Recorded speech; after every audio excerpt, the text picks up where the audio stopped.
Nino Brown Boxing, and I'm back in the building. Shout out to the LDBC. Don't forget to hit that like button and subscribe.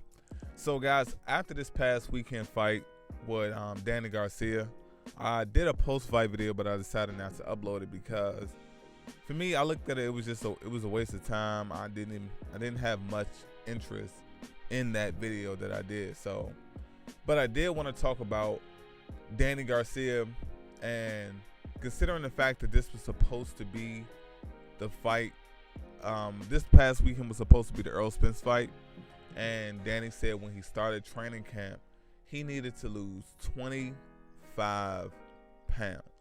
Now, granted, Danny Garcia, he's not some big guy. Danny Garcia is not a career welterweight, and not a big career welterweight at that. You're talking about a guy that came from 140 pounds, and he said that he needed to lose a total of 25 pounds.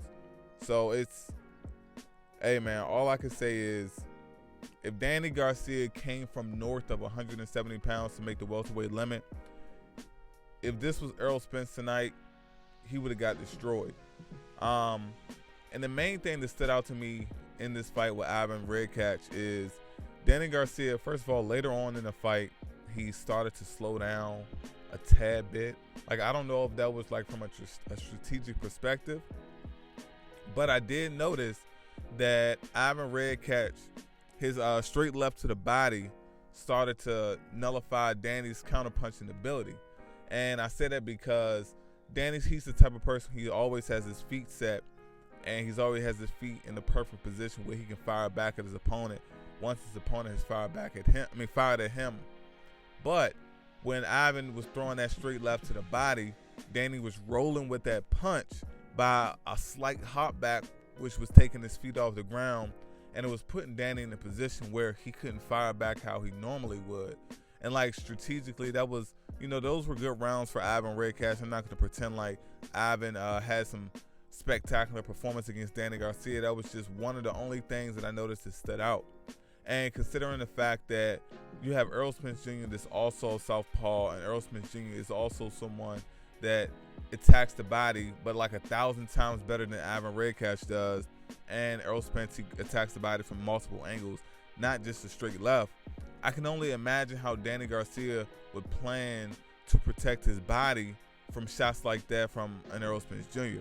Shit, even a Manny Pacquiao. Remember, Manny Pacquiao caught Keith Thurman with a body punch in that combination before he knocked him down.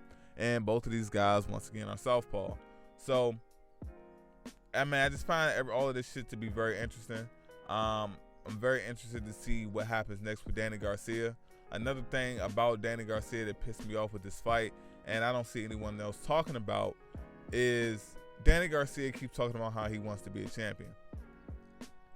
At this point in time, it's still no guarantee that he gets the Earl Spence rematch immediately. I know that's what he wants. I know that's what the PBC is saying that they want.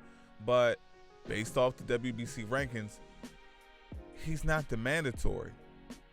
Danny Garcia is not the mandatory for Earl Spence. It seems like they want this fight like this is going to be some type of voluntary. But Earl Spence is also moving based off of Manny Pacquiao's time as well. And Manny Pacquiao puts it out there that he wants to fight Earl Spence right now. Danny Garcia gonna get tossed aside. So the thing that I'm very curious about is Danny Garcia is ranked number 1 by the WBO. Why not call out Terrence Crawford? It's certain things that it tends to slip through the cracks, and certain things, they always getting caught up in these nets.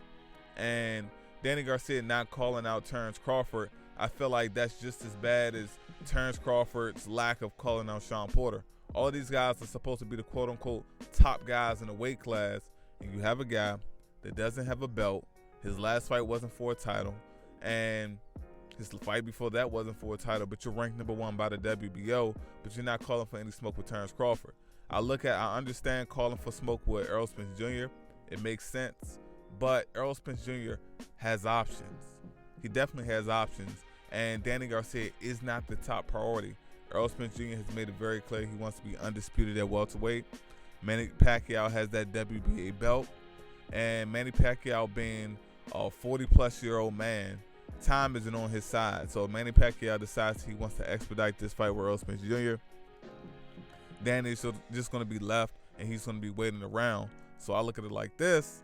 Why not keep your options open and say, hey, I'm ranked number 1 by the WBO, and since he's ranked by the WBO, they can go ahead and push that mandatory, and Danny Garcia gets whatever the percentage is that the WBO mandatory is supposed to get, and just keep it like that. If Terrence Crawford is supposed to get a certain amount, whatever percentage that correlates with that, that's what Danny Garcia gets. Or they even take the shit to a purse bid, and the PBC can put up the money. I just look at it like Danny Garcia, he definitely needs to do more, and it just has me annoyed that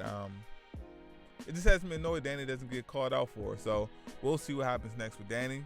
We'll see what happens next with Earl. We'll see what happens next with Terrence Crawford. And I know a lot of people are going to say when it comes to the whole Terrence Crawford situation, he should fight Porter.